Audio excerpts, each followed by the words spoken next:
Welcome back to Financial Market Insights for Traders, the show where we break down everything you need to know about trading, markets, and financial strategies to help you stay ahead of the game. I'm Sophia, and today we're diving deep into a critical topic: how to create a digital options trading plan that actually works. Now, if you're someone who has jumped into digital options trading without a structured plan, let me tell you, you're gambling, not trading. And we all know where that leads: losses, frustration, and eventually quitting. But it doesn't have to be that way. Successful traders don't rely on luck. They have a system, a structure, a game plan. And that's exactly what we're going to cover today. By the end of this episode, you'll have a step-by-step guide to creating your own digital options trading plan, along with a checklist to keep you on track. So grab your notebook, because this is going to be a valuable one.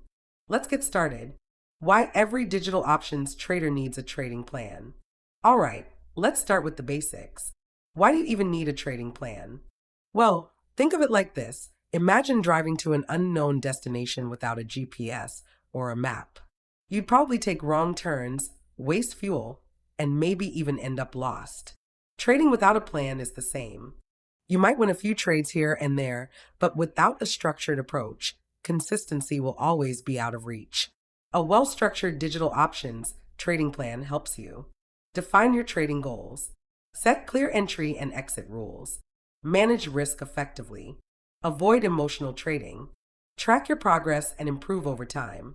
This is how you turn digital options into a serious business rather than a guessing game. Now, let's go step by step and build your own custom trading plan. Step 1. Define your trading hours. First things first, when will you trade? A huge mistake many traders make is being glued to their screens all day, trying to catch every little price movement. That's not a strategy, it's burnout waiting to happen. Instead, choose a fixed trading schedule that works best for you. This should be based on market sessions. Different financial markets have different levels of volatility. For example, Asian session, Tokyo lower volatility, good for range trading. European session, London high liquidity, good for trends. US session, New York most volatile, great for momentum trading. Personal availability. Don't trade when you're distracted or tired. Example: I will trade from 9 a.m. to 12 p.m. Eastern Standard Time during the London-New York overlap for higher volatility opportunities. Set your trading hours and stick to them. Step 2. Choose your trading assets. Now, let's talk about the assets you'll trade. One common mistake is trying to trade everything: stocks, forex, commodities, crypto, without mastering any of them. That's like trying to be an expert in every sport at once. Instead, pick 2 to 3 assets that you understand well. Some of the most liquid and trader-friendly assets for digital options include major currency pairs: Euro to US dollar, pound sterling to US dollar. Commodities: gold, oil. Stock indices: SP 500, NASDAQ. Example: I will focus on trading Euro to US dollar and gold since they have high liquidity and fit my strategy. The key is consistency. Stick with a few assets and learn their behavior inside out. Step 3. Define your entry-exit criteria. This is where many traders go wrong. They enter trades based on gut feeling instead of a structured setup.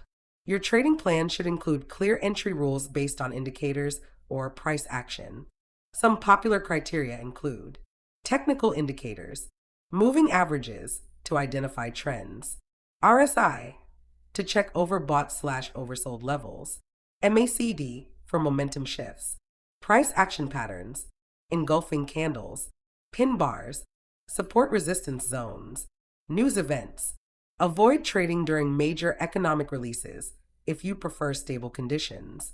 Example: I will enter a call trade when the price is above the 50 MA, RSI is above 50, and a bullish engulfing candle forms.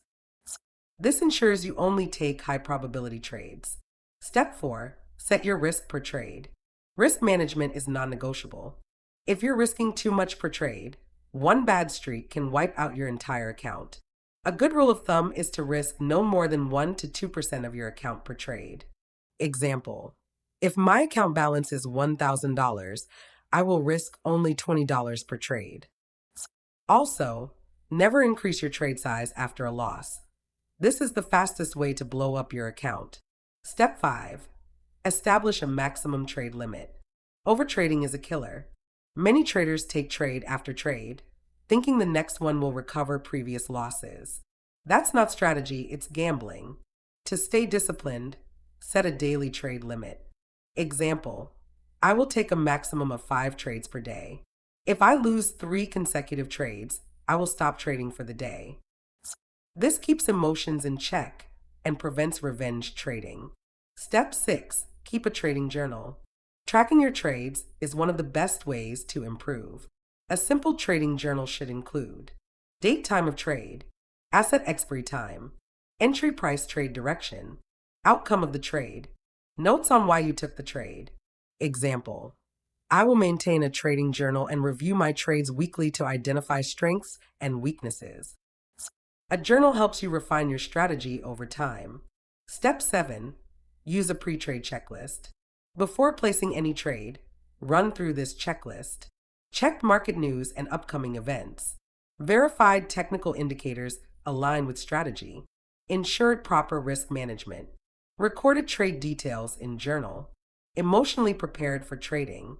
If any of these criteria aren't met, don't trade. Final thoughts. A structured digital options trading plan is your blueprint for success.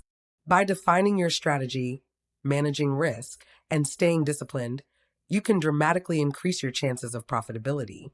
Remember, trading is a marathon, not a sprint. The traders who succeed are the ones who treat it like a business, not a lottery.